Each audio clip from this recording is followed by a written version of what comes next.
Como nós estamos na véspera da lua cheia, que vai ser amanhã, dia 14 de março de 2025, a lua cheia que vai estar sob o signo de Virgem e o Sol em Peixes, eu resolvi gravar esse vídeo para poder trazer algumas reflexões e explicações sobre um dos rituais mais proeminentes da religião Wicca, que é o Esbá. Então, desde já, peço para que você possa deixar seu like, comentário e compartilhar com os amigos e amigas interessados no tema da Wicca, bruxaria, paganismo, esoterismo, magia, enfim. E sejam muito bem-vindas e bem-vindos ao meu canal Minha Vida de Bruxo.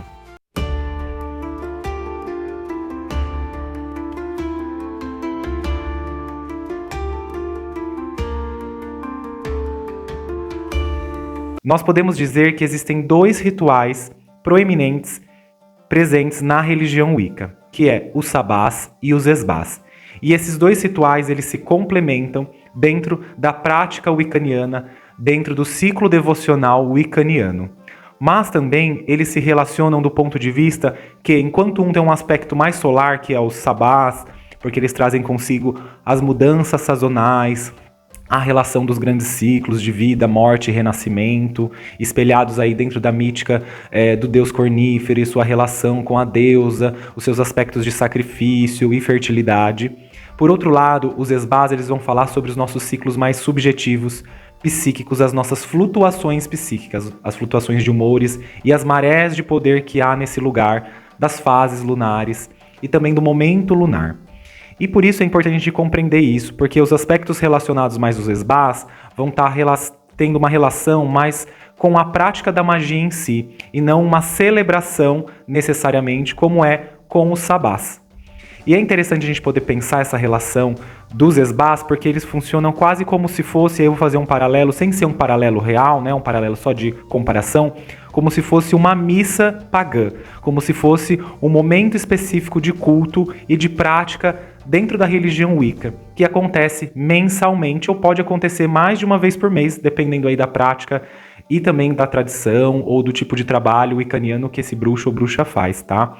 E eu tô falando isso porque as pessoas têm uma confusão muito grande de pensar que o esbá, ele é somente realizado na lua cheia, que ele é somente um momento de lua cheia, e não é. O esbá, ele é uma celebração lunar, ele é um momento, ele é um rito específico em que se busca não apenas a conexão e a devoção à deusa e ao deus, mas também é um momento de prática de magia, é um momento de fazer feitiços, é um momento da gente poder pedir aquilo que nós precisamos e necessitamos.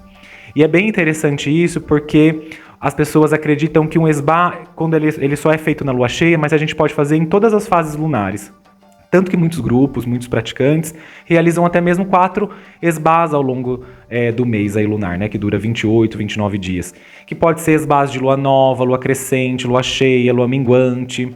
Mas muitos observam apenas 2 esbás, como na lua nova, que é a fase escura da lua, e também na lua cheia, que é a fase clara da lua.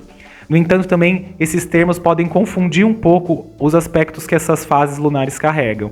Porque, por incrível que pareça, a lua cheia não é um momento de paz. Nós não buscamos essa paz necessariamente. Nós buscamos muitas vezes até resolver conflitos. E aí eu tô falando mais do aspecto astrológico, tá bom? Por que eu tô dizendo isso? Que a lua cheia não é um momento de paz. Porque do ponto de vista astrológico, esse é o momento em que ela está em oposição ao Sol. Ela não está em conjunção com o Sol, em equilíbrio com o Sol, como é na lua nova. Por isso que a gente não vê ela do ponto de vista geográfico, né, de onde nós estamos.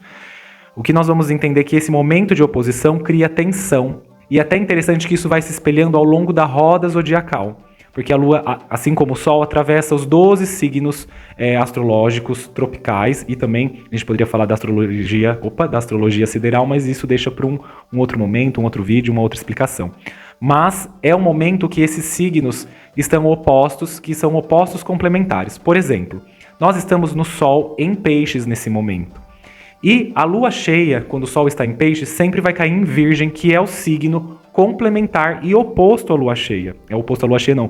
Oposto a Peixes, tá bom? Então sempre nessa relação entre Peixes e Virgem, nessa relação do que eu estou trazendo agora nesse momento de tensão, de oposição. E aí, isso vai mudando ao longo do ano, mudando ao longo da roda zodiacal. Quando o Sol estiver em Áries, a Lua cheia vai estar em Libra e assim por diante. Sempre nesse complemento e oposto. E isso evoca em nós sombras, isso evoca em nós conflitos emocionais, mas também traz em nós resoluções e um aspecto de equilíbrio opositivo, de coisas que nós precisamos equilibrar em nós. Mas deixa esse assunto para um outro momento, esse aspecto astrológico, e vamos focar aqui no significado do esbá. A palavra esbá, ela vem da uma etimologia francesa que quer dizer divertir-se. Por que isso? Porque o esbá, ele traz consigo não apenas uma característica devocional do ponto de vista mágico e religioso dentro da religião Wicca, mas também ele carrega um momento de prazer, de busca de satisfação, de busca de necessidade, e que é representado até mesmo nessa relação que a gente tem com a Grande Mãe. A Grande Mãe ou a Grande Mãe Terra, né, a Grande Deusa Mãe, no seu aspecto mais doador possível, né, de doação da vida, de doação do leite materno, do colo materno, e a gente poderia falar de muitas representações que trazem esse sanar das nossas necessidades, e necessidades até mesmo muitas vezes mais primais, necessidades até de ser acolhido, de sobrevivência, de necessidade de alimento, disso, daquilo, e depois eu chego lá para vocês sobre esses aspectos. E pensando nisso, por que o esbá carrega essa característica de divertir-se, né? Por que o esbá carrega essa característica de trazer na lua cheia? De onde isso vem? Quando nós vamos estudar e nos debruçar na história humana, nós vamos entender que os rituais lunares foram um dos primeiros rituais a serem observados pela humanidade. Isso é, a gente via ali calendários sendo feitos e inscritos em ossos, para marcar o tempo, e carregava já em si uma relação aí percebida, de analogia com o próprio corpo feminino. E com isso a gente pode pensar que esse é o lugar mais pré-histórico do esbá dentro da religião Wicca. A gente pode falar que quando Gardner criou a Wicca, ele se baseou em muitas pessoas que estavam ali pensando uma bruxaria religiosa, não para recriar um culto ainda, mas que estavam escrevendo e falando. E uma dessas pessoas foi o autor do livro, o folclorista Charles Leland, que ele escreveu o Aradir, o Evangelho das Bruxas. E lá no Aradir, o Evangelho das Bruxas, a gente vê a reminiscência, o lugar mítico e folclórico no qual o Gardner se baseou para pensar o esbá wiccaniano. No entanto, não havia ainda, dentro desse contexto da Wicca, e pensando na criação da Wicca entre a década de 40 e 50 pelo Gardner, né, e das pessoas que estavam à volta dele, não havia ainda um culto específico e organizado, né, uma ritualística ali, um template ritual para poder celebrar esse esbá e dar um significado para ele. E aí a gente tem o livro Aradir, o Evangelho das Bruxas, em que há um trecho em que é o chamado da Diana, né, a ordenação da deusa Diana, que através da sua filha Aradia convoca as bruxas e bruxos a se encontrarem em algum local secreto, adorarem o seu espírito, e que seja preferencialmente na lua cheia. E lá eles devem fazer amor, devem despir-se de suas roupas ou máscaras sociais, e lá eles vão aprender todos os feitiços esses que ainda são desconhecidos a eles. E aí vão sanar as suas necessidades. Tanto que esse chamado, ele vai ser produzido depois, ele vai ser poetizado e ampliado e repensado através da iniciada de Gardner, que foi a Doreen Valiente. A Doreen Valiente, ela vai criar um dos textos mais emblemáticos que, no meu ponto de vista, resume toda a Wicca. Para mim, ele é o grande texto litúrgico da Wicca, que é os encargos da deusa, em que a deusa convoca a nós buscarmos ela em algum local secreto, e a gente pode fazer muitas interpretações sobre isso, mas a principal delas é realmente essa coisa de pensar na bruxaria como um culto secreto, um culto em que as pessoas precisariam se iniciar para estar presentes, enfim. Mas convocam as pessoas a buscarem a Deus em algum local secreto, e aí eu deixo até para vocês a importância de vocês pesquisarem os encargos da deusa, o chamado da deusa. Coloca assim no Google, encargos da deusa Doreen Valiente, e leiam, vocês vão entender a poética dele e o sentido dele. Claro que aí existem muitos sentidos esotéricos que a gente pode debater em outro vídeo. Mas é então o momento em que a deusa chama os seus filhos ocultos para poder celebrar o seu culto e ali sanarem as suas necessidades. E ela coloca, e aí que é interessante o grande pulo do gato nesse momento, porque quando a gente lê, ela fala assim nos encargos da deusa, né, procurem algum local secreto, preferencialmente na lua cheia. Ou seja, preferencialmente, não necessariamente na lua cheia ou exclusivamente na lua cheia. Ela está dizendo então que uma vez por mês a gente deve buscar a deusa para ela sanar as nossas necessidades. E isso é muito emblemático porque a Wicca, a bruxaria, ela reconhece as nossas necessidades humanas. Ela não é uma religião de abnegação de que nós não precisamos dos bens materiais, de que nós não precisamos sanar nossos prazeres, de sanar a fome. Nós não temos esse pano de fundo, esse paradigma de abnegação na bruxaria. Pelo contrário, a deusa é puro gozo, a deusa é pura abundância, e ela quer que a gente seja feliz. Ela quer que a gente goze na nossa própria abundância e na nossa própria potência de ser. E para isso, ela se doa através do seu aspecto mais potente, que é o da grande mãe, a grande nutridora.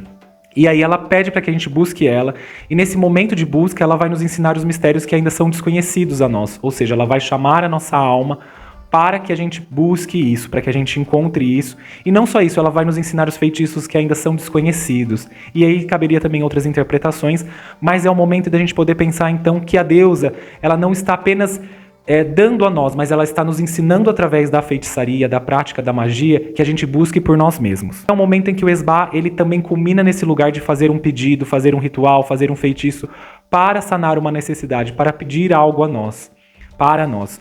E é importante você pensar sobre isso. E além disso, o esbá também, né, nos encargos da deusa, quando a gente pensa, é um momento de prazer, de diversão, é um momento de amor, né? Tanto que ela fala que a gente deve se despir das nossas máscaras sociais, que é representado pelas roupas, e estarmos nus de toda a escravidão também, e opressão, enfim. E é um momento em que a gente deve regozijar, é um momento em que a gente deve se deleitar naquele prazer, nos braços da grande mãe. E isso é representado dentro de um aspecto mais tradicional da Wicca, no próprio corpo e na própria presença da alta sacerdotisa, como a grande mãe, né? O aspecto dela ali representando no círculo esse aspecto de grande doadora da magia, do conhecimento, do acesso à espiritualidade. E o esbá, na Wicca, ele vai carregando algumas características, que é a realização dele dentro de um círculo mágico, né, que é um dos rituais também presente na Wicca, né, a realização do círculo mágico, que nada mais é, de uma maneira bem simplista, que o templo da bruxaria, né, o templo onde as pessoas da religião Wicca praticam os seus rituais, que ele é sempre formado. E nesses esbás acontece um culto e um chamado da deusa, em aspectos mais tradicionais da Wicca, esse chamado da deusa no próprio corpo da sacerdotisa, e ela é adorada e reverenciada. E também é um momento em que há uma prática de magia, um tipo de feitiço que é feito, ou uma celebração que é feita, ou especificamente feita nesse momento. E é também um momento em que a gente faz o grande rito.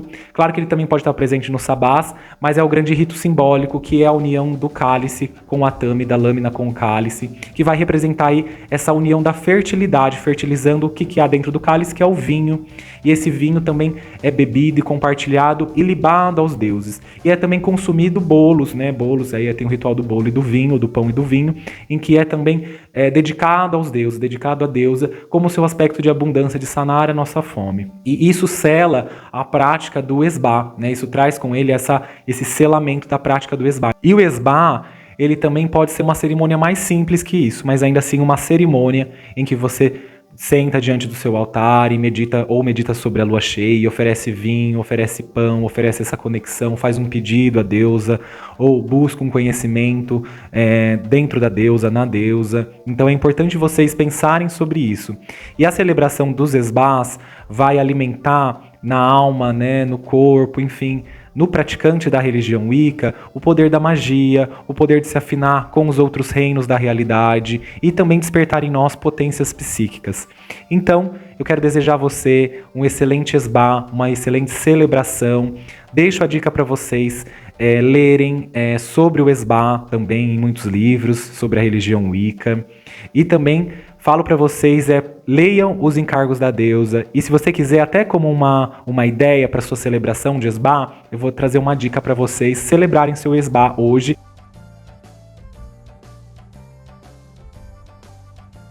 E o que é necessário então para você poder fazer essa pequena e simples cerimônia de esbá, que você pode usar ela sempre que você quiser e ir acrescentando coisas, etapas. E eu tô pensando essa cerimônia de uma forma simples, que não exige de você um grande conhecimento, até mesmo para lançar um círculo mágico, mas para a gente poder pegar o que é essencial de um esbá dentro de um contexto wiccano.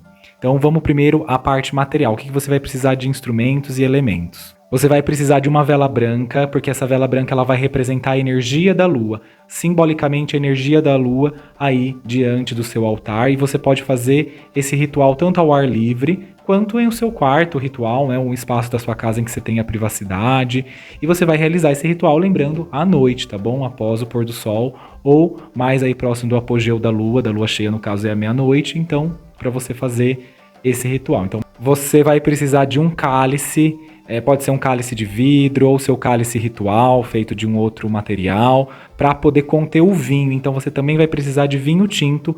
Pode ser vinho tinto suave ou seco, mas tem que ser tinto, tá bom? Se você tiver problemas com bebida alcoólica, é importante que você use então e substitua por suco de uva tinto, tá bom? Então você pode também substituir pelo suco de uva. Então, um cálice de vinho, não precisa estar cheio, pode ser até a metade. E você também vai precisar de uma tigela para poder fazer a libação, uma tigela na qual você vai verter o vinho em um momento específico aqui dentro desse ritual, dessa cerimônia. Se você estiver fazendo ao ar livre, esse ar livre tiver um espaço com terra, um jardim, um gramado, você dispensa o uso disso e joga diretamente na terra, ok? Se for feito diretamente na terra, é importante que seja realmente um espaço com grama, com terra, evite vaso nesse momento. Depois você despejaria no vaso, mas use, então, a opção é usar uma tigela, tá? Que a gente chama de tigela de libação. Outro elemento que você vai utilizar é o pão, tá? Você pode ter um pedaço de pão ou biscoitos que são feitos à base de trigo para você poder libar também. Isso faz parte da libação, né? A cerimônia do bolo e do vinho, tá bom? Então você vai precisar desse pedaço de pão. Pensando agora na parte não material, mas da sua própria preparação. É interessante que você possa fazer um banho de limpeza antes desse ritual. Pode ser um banho de alecrim, um banho com sal e água, né, para você se lavar, se limpar energeticamente. Antes do ritual você se centrar, fazer uma meditação, um processo de relaxamento. E aí é importante essa preparação. Você pode vestir uma roupa específica para o ritual, ou você pode estar nu ou vestida de céu, como nós chamamos na Wicca. Isso pode te ajudar a conectar-se mais com a deusa. Preparar o seu espaço físico também vai ser necessário. Se você tiver uma mesa para um altar é importante, aí você coloca esses elementos, o pão, o vinho, a vela, tá bom? Então você pode fazer essa preparação. E como que vai funcionar então as etapas desse ritual? O que vai ser importante para esse ritual? Como que vai ser o passo a passo disso? Eu falaria primeiro para você começar fazendo um processo então de alongamento, alongue seu corpo, depois um processo de relaxamento através de respiração profunda, e aí você inicia o ritual. Você vai acender a vela branca, tá, sobre o altar, simbolizando a energia da deusa, e você pode chamar a deusa nesse momento até como uma forma de meditação interna e silenciosa, ou fazer um chamado verbalizado, né, pensando: Deus, eu te chamo neste espaço sagrado, nesse momento sagrado, porque eu quero me conectar com você, ouvir você, sentir você, e a partir disso você inicia então o ritual. E é importante que você possa fazer uma declamação, e aí você pode usar até como essa declamação oficial, né, ou algo mais formalizado, até para que você possa meditar sobre ela depois. Você pode utilizar os encargos da deusa diante dessa vela, mentalizando a lua, ou a lua sobre você, ou você vendo a própria lua, fazer essa declamação dos encargos da deusa. Pega o texto, imprime ou copia à mão e faz essa declamação dos encargos da deusa, declamando isso, mas declame isso como se fosse uma poesia. Sinta as palavras, ouça essas palavras, você falando essas palavras. Depois que você fez isso, medita, deixa os insights virem, deixa essa sensação vir sobre você. Após isso, você vai oferecer o vinho e o pão. Você vai meditar um pouco segurando esse cálice de vinho e vai pedir essa conexão com a deusa. É o momento de você então pedir algo, né? É o momento de você se abrir e pedir. Lembra que ela é a grande mãe, ela tá ali para te ouvir, ela tá ali para te acolher, ela tá ali nessa relação com você. É uma relação que você constrói nesse momento com a deusa. Então você faz o seu pedido em meditação, bebe um pouco desse vinho e verte um pouco desse vinho na tigela de libação. Depois você oferece o pão e come um pedaço desse pão, e depois oferece uma parte desse pão para também a tigela, para a deusa, e agradece. Se você quiser, você pode, nesse momento que você oferecer o vinho, falar: para que eu jamais sinta sede, nem na carne, nem no espírito, e o pão também, que eu jamais sinta fome, nem na carne, nem no espírito, e que eu seja saciado de todas as coisas que eu preciso e necessito. E aí você agradece. Aí você faz uma meditação final, encerra, pode deixar a sua vela terminando até o final, ou pode apagar para repetir em outro momento, usar essa mesma vela sempre para sua meditação, né, dessa cerimônia simples de esbá. E depois você pode oferecer esse vinho dentro da tigela na terra. E quando você for oferecer a terra, é importante que você faça uma palavra de oferta, né? Uma oração para que você fale assim: estou vertendo esse vinho à terra para que os deuses cuidem de mim, e agradeço tudo isso que eu recebi de inspiração nesse momento. Faça essa cerimônia, depois venham me contar como foi essa conexão. Ela é simples, mas ela carrega um simbolismo muito grande e ainda ela tá dentro de um paradigma wicano. Depois contem pra mim como foi.